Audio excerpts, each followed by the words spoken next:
Hello, কেমন আছো তোমরা? আজ বিকালবেলা আমি আর বোনও ঘুরতে বের হয়েছি। তার এই ঢঙিলা গানের ক্লিপটি আমি দিয়ে দিলাম। আমি বাংলাদেশের মেট্রো রেলে কখনো উঠিনি। কলকাতা যখন গিয়েছিলাম তখন মেট্রো রেল, ট্রাম, পাতাল ট্রেন ওইগুলোতে উঠেছিলাম। আমার এই বাংলাদেশে প্রথমবার। ইতিহাস সাক্ষী, বড় বোনগুলো সবসময় শর্ট হয়, এই যে সেজন্য আমার ছোট বোনটা হাসছে। আর এই যে তার ভয়ঙ্কর লুকটা সে সবসময় দিবে। এখানে এসে একটু ভিডিও ক্লিপ করে নিলাম। ও আমারটাও করে দিল, কিন্তু ওর যন্ত্রণায় কি একটু সুন্দরভাবে হাঁটতে পারি এমন কথা বলে, না হেসে আর পারি না। অন্যদিকে মেট্রো রেলে জ্বলতে জ্বলতে গেলাম, একটাও সিট পাইলাম না। নামার আগে স্টেশনে একটা সিট পাইলাম, তাও টুপ করে বসে পড়লাম। এখানে এসে জামাইয়ের সাথে দেখা করব, কারণ তার সাথে আমার 2-3 দিনেও দেখা হয় না। সে তার বন্ধুদের সাথে ব্যস্ত আছে। ও না আসা পর্যন্ত আমি আর বোন একটু ভিডিও করে নিলাম। এই যে ও তার দাদার সাথে কথা বলছে। একটু পরে যে আমার ভিডিও করে দেয়, তখন বলে, যা তোর জামাই আসছে, দৌড় দে।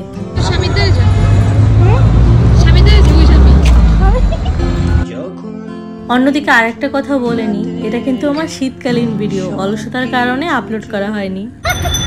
বিকেলবেলা আমরা রিক্সাতে ঘোরাঘুরি করে তারপর শিল্পকলা একাডেমিতে গিয়েছিলাম। ওখানে ওর বন্ধুও ছিল।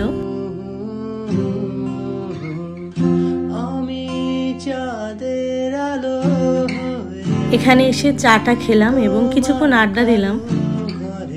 এরপর আমরা খেলাম শীতকালীন মজার পিঠে, ভাপা পিঠে। আপনাদের কার কার খেতে ভালো লাগে?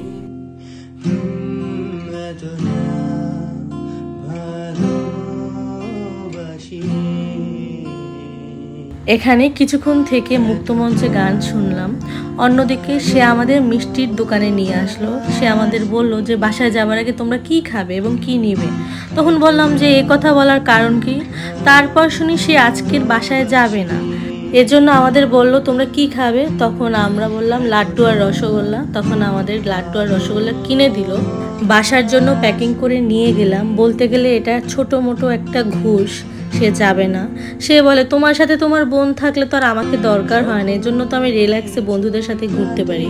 আর এই যে আমার বোন, সে সবসময় একটা ফানি মুডে থাকে, সুযোগ পেলেই দুষ্টুমি করে। তারপর চলে আসলাম মিরপুর লাভ রোডের স্টার কাবাবে।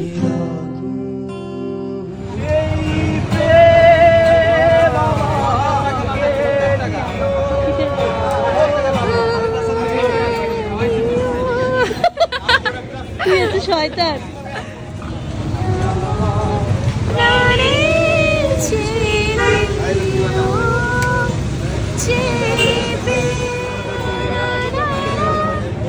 কেন ভাইয়া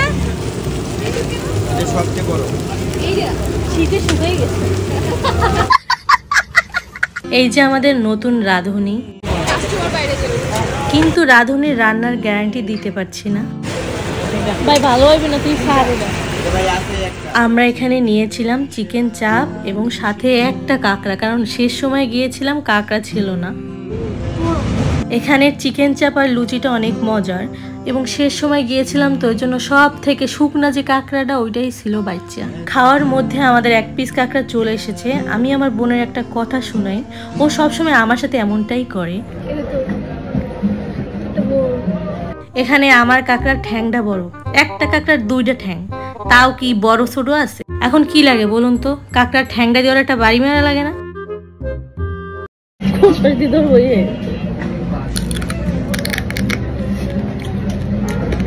এমন ভাবে 2 বোনের সাথে 5 মিনিটে 10 বার ঝগড়া হয়। এভাবেই দিনগুলো কেটে যায়। এই হলো আমাদের সুন্দর সুন্দর কিছু ছবি। সবাই ভালো থাকবেন, টাটা।